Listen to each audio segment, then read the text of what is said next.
خس اور مٹی کی مدد سے ہزاروں سالوں سے مکانات تعمیر ہو رہے ہیں. یہ دونوں چیزیں اب بھی ہر جگہ وافر مقدار میں موجود ہیں. جرمن شہر وائمر میں خس کھیت کے اس حصے سے اور چکنی مٹی کوئی 50 کلومیٹر دور سے حاصل ہوتی ہے. گھر کی دیواریں خس سے یوں بنائی جاتی ہیں کہ انہیں چکنی مٹی کے کوئی 4 سینٹی میٹر موٹے لیپ سے ہموار کر دیا جاتا ہے. لیمو تیز ہوتا ہے اور سیمنٹ بھی تیز شے ہے. یہ جلد کے لیے برے ہوتے ہیں. چکنی مٹی بہترین تعمیری مادہ ہے، صرف مکانات اور مکینوں کے لیے ہی نہیں بلکہ مزدوروں کے لیے بھی.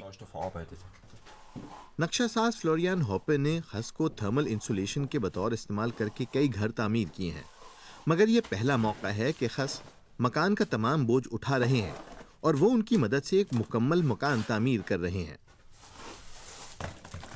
خیال سادہ ہے مگر اس کی تعمیر بہت زیادہ احتیاط اور دیکھ بھال کی متقاضی ہے.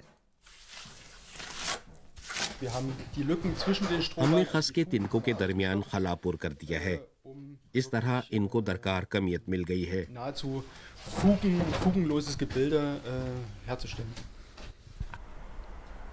چکنی مٹی کا لیپ مکان کے بیرون کے لیے اچھا نہیں.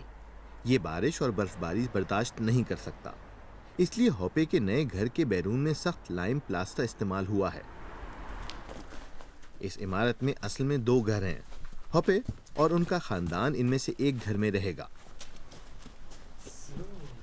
بیرونی دیواریں 1 میٹر اور 20 سینٹی میٹر موٹی ہیں.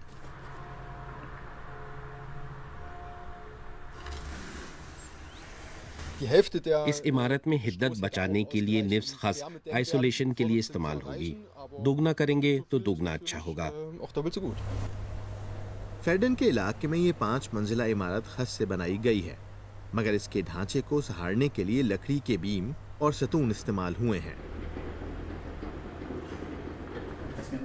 شمالی جرمن مرکز برائے پائیدار تعمیرات کا دفتر اسی عمارت میں ہے. ڈٹمار ہیکن یہ سکھاتے ہیں کہ ماحول دوست عمارتیں کس طرح تعمیر کی جاتی ہیں.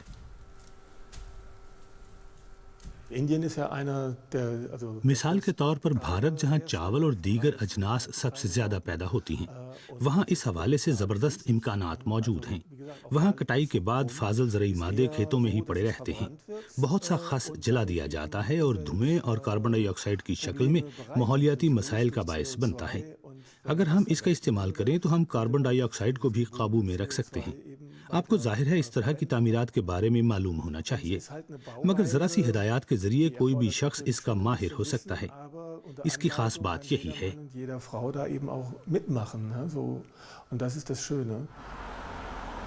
اب جبکہ وائمر میں ہوپے کے اس دوہرے مکان پر پلاسٹر کیا جا رہا ہے، ایک حصہ تاہم پلاسٹر ہو چکا اور مالکان منتقل بھی ہو چکے. 2 خاندان جنہوں نے 2 برس قبل تنکوں کا یہ بھاری بھرکم مکان تعمیر کرنا شروع کیا خوش ہیں.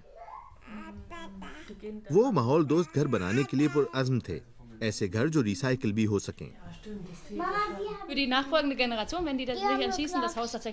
اگر اگلی نسل طے کرتی ہے کہ اسے یہ گھر گرانا ہے تو ان کے سامنے صرف لکڑی، چھت پر لگی ٹائلز، تنکے اور بنیاد میں کنکریٹ ہوگی.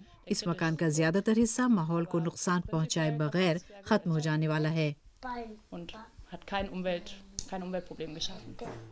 خس کے تنکے نہایت عمدہ حرارتی انسولیشن مہیا کرتے ہیں. اس 2 منزلہ مکان میں صرف ایک چھوٹی سی انگیٹھی حرارت کے لیے کافی ہے.